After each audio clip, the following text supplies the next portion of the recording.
the toxic form of cultural appropriation that we witness a lot in our society today amongst activists, the activist community, scholar activists, and things like that, it doesn't really have a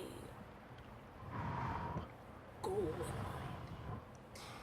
It's mainly a reactionary tactic wherein someone accosts another person or calls out another individual for a personal choice that they're making based off of the assumption of race. What do you think the goal in mind was, and Mm-hmm. and how do you think that we got here now? Like, That's a great question. I'm actually writing a book on cultural appropriation and how it's been sort of placated into a realm of microaggression. And so I'm researching that right now. And so my hypothesis is that, cultural appropriation, mainly calling it out, it was mainly an anthropological term. And it's funny to say that even the term cultural appropriation is English.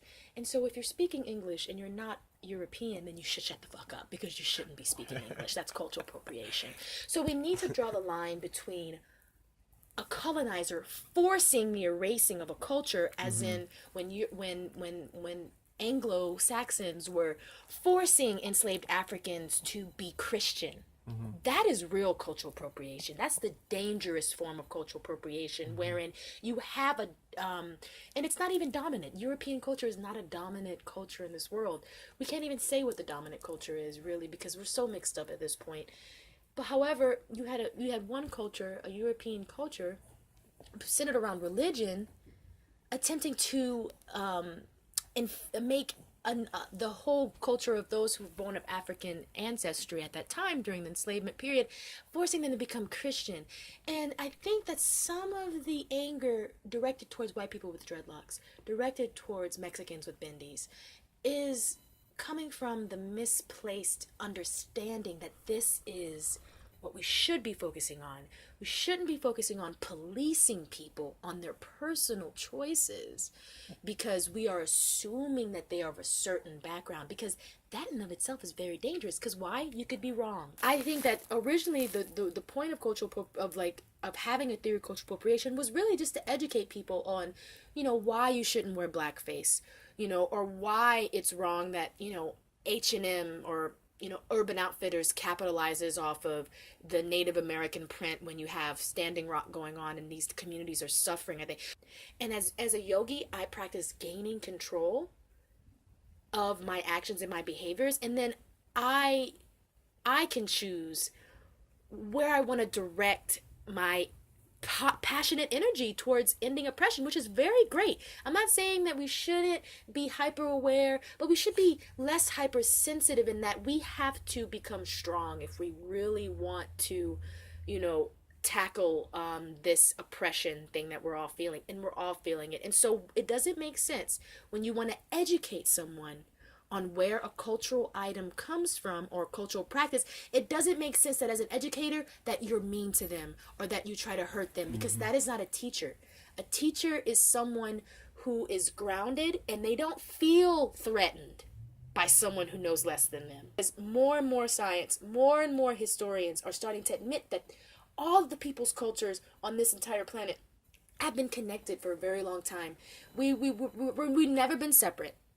And so, why is it that people are directing their passion towards this angry method of trying to educate someone? I think the answer to that is capitalism. I think Mm, that if we what the history of it all is, and of human history, is that we've always been borrowing from each other. There's no such thing as any culture ever being pure. It's come from somewhere, and you can never put a stop to that. But I mean, now we're speaking in like a modern sense with culture, like in a modern times, and that includes capitalism. So yeah, there has been a capitalizing on,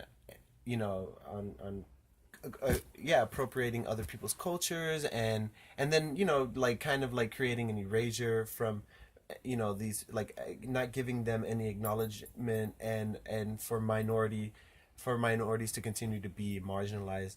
But I think that now again, we're at a point where this toxic cultural appropriation that we're seeing now is that it's using the same tactics of capitalizing on a culture, saying like an ownership over just one specific thing, and kind of, and it's kind of admitting like, and kind of saying that right now where we are at in culture, everything is settled, and that nothing can continue not to gonna grow or expand. Yeah, that's all comes later after you're conditioning by a capitalist society that has been selling you fake blackness. It's been selling you fake Asian. Selling you a myth. It's been selling you a myth, and now you culture. completely believe it, and you're trying to police others based off of a myth by anyone talking to me like that. So I don't think that people have to fucking surrender to that type of that type of logic or that type of disrespect when we are all supposed to be examples to each other.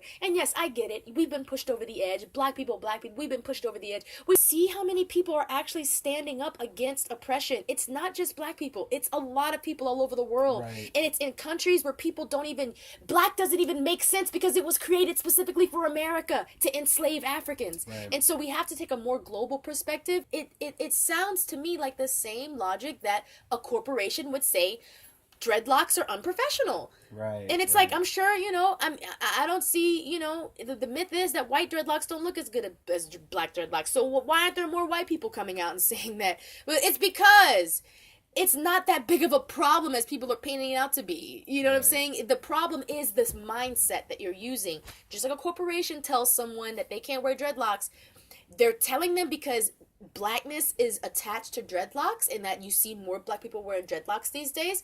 However, it's about restricting their expression. It doesn't matter. It's about restricting their expression. And so whenever you go up to a person and try to restrict their expression, it's the same thing. And you can't just say, well, it's not because I'm oppressed.